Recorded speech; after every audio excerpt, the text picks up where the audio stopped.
Hello everyone, welcome to channel office vlog. सबसे पहले तो आप सभी को दिवाली की बहुत बहुत शुभकामनाएं।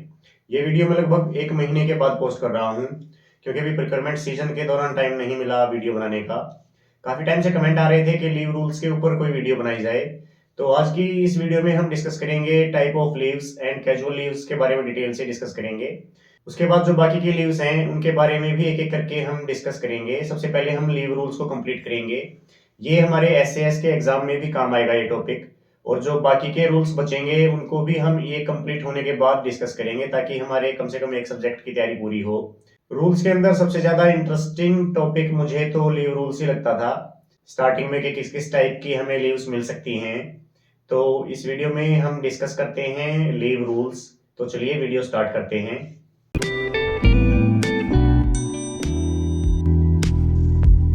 एक बार फिर से आप सभी को हैप्पी दिवाली। जैसा कि आपको पता है कि जितने भी हमारे हरियाणा सिविल सर्विस रूल्स हैं वो 2016 में आए थे। इसके बाद भी गवर्नमेंट के द्वारा अलग अलग रूल्स से रिलेटेड इंस्ट्रक्शंस इशू की जाती रही हैं टाइम टू टाइम। तो अगर कोई ऐसी इंस्ट्रक्शन इशू की जाती है या फिर रूल्स में कोई अमेंडमेंट होती है तो उसके लिए आप अपने आप को अपडेटेड रखें। आप सीएस हरियाणा की वेबसाइट और फाइनेंस डिपार्टमेंट हरियाणा की वेबसाइट रेगुलरली चेक करते रहें। लगभग सभी इंस्ट्रक्शंस के बारे में मैं हर महीने बताता भी रहता हूँ अलग अलग वीडियो डालकर। एक फाइनेंस डिपार्टमेंट की एक चीफ सेक्रेटरी हरियाणा के ऑफिस से जो इंस्ट्रक्शन इशू हुई हैं उनके बारे में। तो चलिए लीव रूल्स को स्टार्ट करते हैं। सबसे पहले हम देखते हैं लीव की डेफिनेशन। लीव की जो डेफिनेशन है वो चैप्टर 2 में रूल नंबर 9 के 17th पार्ट में है। लीव का मतलब होता है absence from duty with proper permission of the competent authority. अगर आप अथॉरिटी की परमिशन लेकर ड्यूटी से एब्सेंट हैं तो उसको लीव माना जाता है। इसके अंदर casual leave, special casual leave और क्वारंटाइन लीव कैलकुलेट नहीं होती। ये लीव किसी इमरजेंसी सिचुएशन के लिए होती हैं कि आपको कभी कोई ऐसी इमरजेंट सिचुएशन आ जाए और आपको एक दिन की छुट्टी लेनी पड़े तो उसके लिए कैजुअल लीव वगैरह होती हैं। इनको प्रॉपर लीव में काउंट नहीं किया जाता। प्रॉपर लीव जो हमारी मानी जाती हैं वे हैं अर्न लीव, हाफ पे leave, extraordinary leave, commuted leave, maternity leave, child adoption leave, child care leave. इस तरीके से कई टाइप की लीव हैं, आप देख सकते हैं। आप में से कई इतनी सारी लीव्स के बारे में जानते भी नहीं होंगे। इतनी सारी लीव्स हमें मिलती हैं, गवर्नमेंट के द्वारा दी जाती हैं हमें। ये हमारी टाइप ऑफ लीव हैं, कितने टाइप की हमें लीव मिलती हैं। तो लगभग 14 तरह की ये लीव्स हैं। इनमें से जो पहली 3 हैं जैसा कि मैंने आपको बताया था इनको प्रॉपर लीव में काउंट नहीं किया जाता, लेकिन फिर भी ये छुट्टियां तो हैं ही जो हम ले सकते हैं ऑफिस से। उसके बाद ये कुछ प्रॉपर लीव हैं। कुछ एक लीव ऐसी हैं जो लास्ट में दी गई हैं जैसे leave not due, medical leave, committed leave, leave preparatory to retirement. ये इस टाइप की कोई लीव्स होती ही नहीं हैं, लेकिन फिर भी कई बार आपने सुना भी होगा कि मेडिकल छुट्टी पर है वो, उसने मेडिकल लीव ले रखी है। मेडिकल लीव कुछ नहीं होती। हाफ पे लीव को ही मेडिकल लीव माना जाता है। मेडिकल बेस पे हम उसको कम्यूट करवा सकते हैं। मींस आपकी 2 हाफ पे लीव कटती हैं और आपको मेडिकल सर्टिफिकेट के बदले में छुट्टी मिल जाती है। तो इस टाइप से leave not due, medical leave, committed leave ये कोई छुट्टियां नहीं होती। लेकिन ये कुछ टर्मिनोलॉजीज हैं जो हमारे लीव्स के चैप्टर में यूज़ होती हैं। तो आप एक बार इन्हें देख सकते हैं। पहले 3 लीव्स जैसे मैंने आपको बताया था कि प्रॉपर लीव्स नहीं हैं। उसके बाद अर्न लीव, हाफ पे लीव, चाइल्ड अडॉप्शन लीव, फिर है child care leave, maternity leave और पैटर्निटी लीव। उसके बाद हॉस्पिटल लीव, एक्स्ट्राऑर्डिनरी लीव और स्टडी लीव। फिर है special disability leave, terminal leave. तो ये हमारी छुट्टियां हैं। लीव नॉट ड्यू हम तब देते हैं जब किसी एम्प्लॉय के अकाउंट में किसी भी टाइप की छुट्टी नहीं बची हुई तो उसके एडवांस में छुट्टियां दे दी जाती हैं, तो बाद में हाफ पे लीव से या फिर अर्न लीव से काट ली जाती हैं। उसके बाद मेडिकल लीव जैसा कि मैंने अभी बताया हाफ पे लीव के अगेंस्ट ही मिलती हैं। हाफ पे लीव को मेडिकल सर्टिफिकेट के बेस पे कम्यूट करवाया जा सकता है, उसी को कम्यूटेड लीव बोलते हैं। उसके बाद leave preparatory to retirement. Retirement के लिए जो प्रिपरेशन होती है वो करने के लिए कोई अलग से छुट्टियां नहीं मिलती। जो आपके अर्न लीव के अकाउंट में बैलेंस लीव्स हैं उन्हीं को लीव प्रिपरेटरी टू रिटायरमेंट पे दिया जाता है। कई बार हाफ पे लीव भी आपको दे दी जाती हैं लीव प्रिपरेटरी टू रिटायरमेंट के लिए। तो इन सभी को हम अलग से डिस्कस करेंगे जो हमारे लीव रूल्स हैं उनके अंदर। सबसे पहले जो हमारी आज की वीडियो है उसमें हम डिस्कस करते हैं कैजुअल लीव। कैजुअल लीव का हमारा चैप्टर 14 है और रूल 74 से 79 तक कैजुअल लीव्स डिस्कस की गई हैं। सबसे पहले रूल नंबर 74 है, उसमें बताया गया है कि कैजुअल लीव किस सिचुएशन में ग्रांट की जा सकती है। तो ये आप देख सकते हैं कि casual leave is granted for unforeseen and occasional authorised absence from duty for short period. ये लीव्स कुछ ही छोटे समय के लिए, छोटे पीरियड के लिए दी जा सकती हैं किसी ऐसी सिचुएशन में जिसका हमें पहले से अंदाजा ना हो। कैजुअल लीव को रेगुलर लीव नहीं माना जाता। गवर्नमेंट एम्प्लॉय अगर कैजुअल लीव पे है तो उसको as a absent from duty count नहीं किया जाता। जैसे कि अगर किसी एम्प्लॉय की 1 जनवरी या 1 जुलाई को एनुअल इंक्रीमेंट लगनी हो और वो कैजुअल लीव पर है, तो भी उसको 1 तारीख से ही एनुअल इंक्रीमेंट ग्रांट की जाती है। हम उसकी एनुअल इंक्रीमेंट रोक नहीं सकते 1 या 2 दिन के लिए। अगर अर्नड लीव या फिर हाफ पे लीव पे कोई एम्प्लॉय होता है तो उसको हम एनुअल इंक्रीमेंट उस डेट से ग्रांट करते हैं जिस डेट को वो वापस आकर ज्वाइन करता है। लेकिन कैजुअल लीव के केस में ऐसा नहीं है। रूल नंबर 74 में आप देख भी सकते हैं, हिज पे इज नॉट इंटरमिटेड। उसकी जो पे है उस पर कोई फर्क नहीं पड़ता इसका। और ये जो कैजुअल लीव होती हैं ये हाफ पे या फिर विदाउट पे के बेस पर सैंक्शन नहीं की जा सकती। अगर आपके अकाउंट में कैजुअल लीव बैलेंस हैं तभी आपको कैजुअल लीव मिल सकती है। इसके बाद है रूल नंबर 75, सैंक्शनिंग अथॉरिटी। कौन हमारी कैजुअल लीव को सैंक्शन कर सकता है?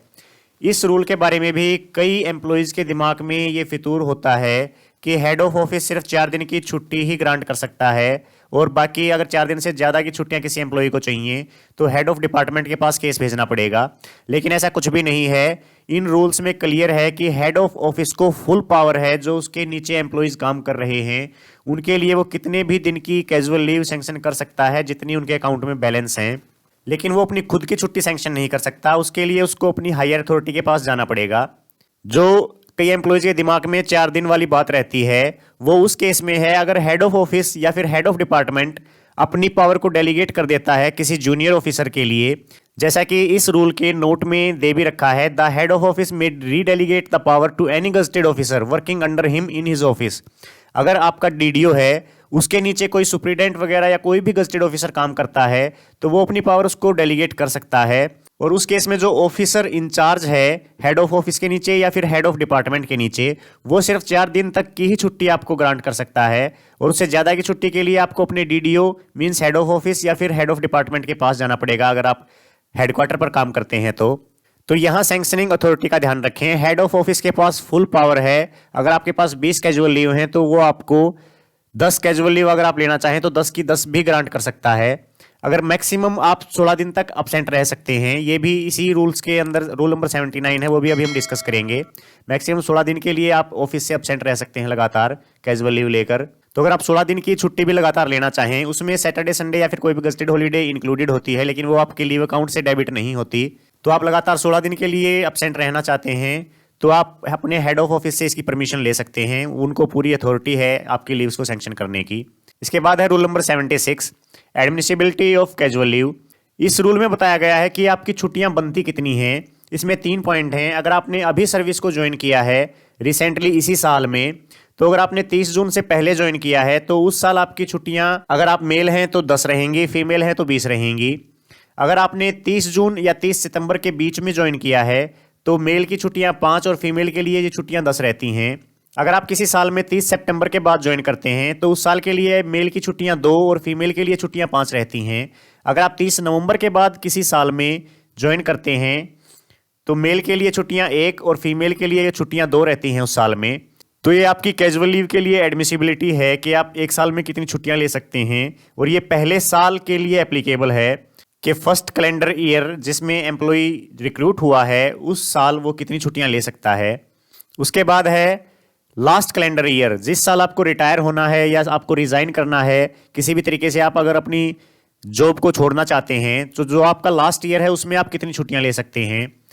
1 जुलाई से पहले अगर आप रिजाइन करते हैं या आपकी रिटायरमेंट है तो जितनी भी आपके अकाउंट में कैजुअल लीव हैं उसकी आधी आप ले सकते हैं। अगर आप 1 जुलाई के बाद कभी रिटायर होते हैं तो जितनी भी आपकी छुट्टियां बनती हैं कैजुअल लीव एक साल में, क्योंकि छुट्टियां कैजुअल लीव भी बढ़ती रहती हैं आपके सर्विस के अकॉर्डिंग। पहले साल अगर आपकी 10 हैं तो 10 साल के बाद आपकी 15 हो जाएंगी, 20 साल के बाद आपकी 20 होंगी एक साल में। तो जितनी भी आपके लीव अकाउंट में कैजुअल लीव बैलेंस हैं वो आप पूरी ले सकते हैं अगर आप 1 जुलाई के बाद रिटायर होते हैं तो ये रूल 76 का सेकंड पार्ट है लास्ट कैलेंडर ईयर के लिए। उसके बाद है अगर आप रिक्रूटमेंट का ईयर या रिटायरमेंट का ईयर छोड़ दें, मतलब पहला और लास्ट कैलेंडर ईयर, तो बीच में आपकी कितनी छुट्टियां होंगी। तो रूल 76 के थर्ड पार्ट में ये बताया गया है कि अगर आपकी 10 साल तक की सर्विस है तो आपको 10 छुट्टियां मिलेंगी मेल को। फीमेल के लिए ये छुट्टियां 20 ही रहती हैं। ज्वाइन करने से लेकर रिटायरमेंट तक आप 20 कैजुअल लीव ले सकते हैं अगर कोई फीमेल एम्प्लॉय है तो। मेल के केस में 10 साल तक 10 छुट्टियां। आपकी सर्विस 10 साल की हो चुकी है तो जब तक आपकी सर्विस 20 साल तक की नहीं होती तब तक आपको 15 कैजुअल लीव मिल सकती हैं। 20 साल की सर्विस होने के बाद आपको 20 दिन की कैजुअल लीव मिलेंगी। अब कई एम्प्लॉयज़ के दिमाग में ये भी रहता है कि अगर किसी के नवंबर में 10 साल पूरे हो रहे हैं सर्विस के, तो उसको उस साल में कितनी छुट्टियां मिलेंगी।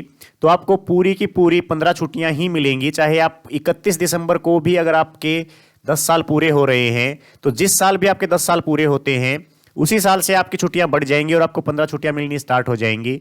ये क्लियर किया गया है, इसके नीचे जो नोट दिया गया है रूल के, उसमें आप देख सकते हैं, the year during which a government employee completes 10 और 20 ईयर सर्विस ही shall be entitled to casual rate at the enhanced rate from that calendar year. उसी कैलेंडर ईयर से उसको एनहांस्ड जो छुट्टियां हैं, जो बढ़ी हुई छुट्टियां हैं, वो मिलनी स्टार्ट हो जाएंगी। तो जिस साल में भी एम्प्लॉय की सर्विस कंप्लीट होती है 10 साल की, उसको 15 छुट्टियां मिलेंगी, और जिस साल उसकी 20 साल की सर्विस कंप्लीट होती है मेल की एम्प्लॉय के केस में, उसको 20 छुट्टियां मिलनी स्टार्ट हो जाएंगी। इसके बाद है हमारा rule number 77, accounting of casual leave. Casual leave के हम अकाउंट्स कैसे मेंटेन करेंगे। जैसा कि आप सभी को पता है कि कैजुअल लीव कैलेंडर ईयर से ही चलती हैं, 1 जनवरी से 31 दिसंबर तक। इन रूल्स के लास्ट में एनेक्स्टर 2 भी दिया गया है, उसके अकॉर्डिंग हमें लीव अकाउंट मेंटेन करना है, और 1 जनवरी से 31 दिसंबर तक ही ये लीव अकाउंट चलेगा। कई बार ऐसा होता है कि एम्प्लॉय 25 दिसंबर से लेकर 5 जनवरी तक की छुट्टियां ले लेता है, तो उस केस में जितनी भी दिसंबर की छुट्टियां बनती हैं वो उसके करंट ईयर से डेबिट होंगी, और जितनी उसकी जनवरी की छुट्टियां बनेंगी वो उसके अगले साल के लीव अकाउंट से डेबिट होंगी। ये भी इन रूल्स में क्लियर किया गया है। अगर बीच में कोई सैटरडे संडे आता है, कोई हॉलीडे आती है, तो आपको पता भी होगा कि वो कैजुअल लीव अकाउंट से डेबिट नहीं होती। तो ये रूल नंबर 77 है अकाउंटिंग ऑफ कैजुअल लीव का। उसके बाद है रूल नंबर 78, अगर शॉर्ट लीव या फिर आप लेट आते हैं ऑफिस में, तो उसके लिए आपकी कितनी छुट्टियां कट सकती हैं या फिर आप कितनी छुट्टियां ले सकते हैं कैजुअल लीव के रूप में। कई ऑफिसेज में जो डीडीओज हैं वो ये भी बोल देते हैं कि आप आधे दिन की या फिर 2 घंटे की छुट्टी नहीं ले सकते, तो उनके लिए रूल नंबर 78 है। रूल नंबर 78 के अकॉर्डिंग शॉर्ट लीव के लिए अगर आपको 2 घंटे तक की छुट्टी चाहिए, तो आपकी 1/3 छुट्टी कटेगी कैजुअल लीव। मीन्स आप 2-2 घंटे करके 3 छुट्टियां लेंगे तो आपकी 1 कैजुअल लीव डेबिट हो जाएगी। ऐसे ही लेट अटेंडेंस के केस में है कि अगर आप 2 घंटे तक लेट आते हैं तो आपके जो डीडीओ हैं वो आपके 1/3 कैजुअल लीव काट सकते हैं। अगर आपको 4 घंटे तक की छुट्टी चाहिए तो आपकी आधे दिन की कैजुअल लीव कटेगी। सेम लेट अटेंडेंस के केस में है। अगर आप 4 घंटे से ज़्यादा लेट आते हैं तो आपकी पूरे दिन की कैजुअल लीव आपके जो ऑफिसर्स हैं, हेड ऑफ ऑफिस हैं, वो काट सकते हैं। इसमें यह भी बताया गया है अगर आपके पास कोई भी कैजुअल लीव ड्यू नहीं है और आप लेट आते हैं ऑफिस में, तो आपके जो लीव अकाउंट है उसमें अर्नड लीव होती हैं, अर्नड लीव से भी आपकी 1/3 या फिर आधे दिन की छुट्टी काटी जा सकती है। तो इस चीज़ का ध्यान रखें, अगर कैजुअल लीव नहीं है तो लेट आने पर आपकी अर्नड लीव भी कट सकती हैं। इसके बाद है रूल नंबर 79। जैसा कि मैंने बताया था कि जो मैक्सिमम लिमिट होती है कैजुअल लीव की, वो रूल नंबर 79 में दिया गया है, casual leave and combination of leave. सबसे पहली बात तो कैजुअल लीव के साथ आप कोई भी दूसरी लीव कंबाइन नहीं कर सकते, उसके लिए आपको अलग से छुट्टियां अप्लाई करनी पड़ेंगी। दूसरा जो सबसे मेन पॉइंट होता है इसमें कि एक एम्प्लॉय 16 दिन के लिए लगातार 16 दिन तक ऑफिस से एब्सेंट रह सकता है with prior permission of competent authority. इन 16 दिन के बीच में कोई भी सैटरडे संडे या फिर कोई भी गजटेड हॉलीडे आती है तो वो आपके लीव अकाउंट से डेबिट नहीं होगी, लेकिन इन 16 दिन के पीरियड में उनको काउंट किया जाएगा। ये नहीं है कि आप 16 कैजुअल लीव एक साथ ले सकते हैं। सैटरडे संडे और हॉलीडेज को मिलाकर आपके टोटल 16 दिन बनने चाहिए। उसमें जितनी आपकी वर्किंग डेज हैं उतनी आपकी लीव कट जाएंगी, बाकी सैटरडे संडे काउंट हो जाएंगे। तो ये लीव रूल्स में कैजुअल लीव का चैप्टर था। इसमें रूल नंबर 74 से 79 तक हैं। आज की वीडियो में हम सिर्फ कैजुअल लीव के बारे में ही डिस्कस करेंगे। अगली जो वीडियो है उसमें हम डिस्कस करेंगे जो बाकी की दूसरी लीव्स हैं उनके बारे में। अगर यहाँ तक आपको कोई डाउट है कैजुअल लीव्स के बारे में तो आप कमेंट करके पूछ सकते हैं या फिर ईमेल करें eofficevlog@gmail.com पर। अगर आप चैनल पर नए हैं तो चैनल को सब्सक्राइब जरूर करें। अगर आपको किसी और टॉपिक पर वीडियो चाहिए तो प्लीज़ कमेंट करके बताएं। अभी बीच बीच में मैं लीव रूल्स की वीडियो डालता रहूँगा। इनको कंप्लीट करने के बाद दूसरे रूल्स स्टार्ट करेंगे बीच बीच में, इसलिए क्योंकि अभी इंस्ट्रक्शंस की वीडियो और कुछ एनपीएस की वीडियोस भी मुझे डालनी है। तो लीव रूल्स कंप्लीट करवाऊंगा मैं आपको। इसके बाद दूसरी जो सेकंड लीव्स हैं, स्पेशल कैजुअल लीव, वो हम डिस्कस करेंगे। तो आज की वीडियो में बस इतना ही। जल्द ही मिलते हैं किसी नेक्स्ट वीडियो के साथ। तब तक के लिए जय हिंद।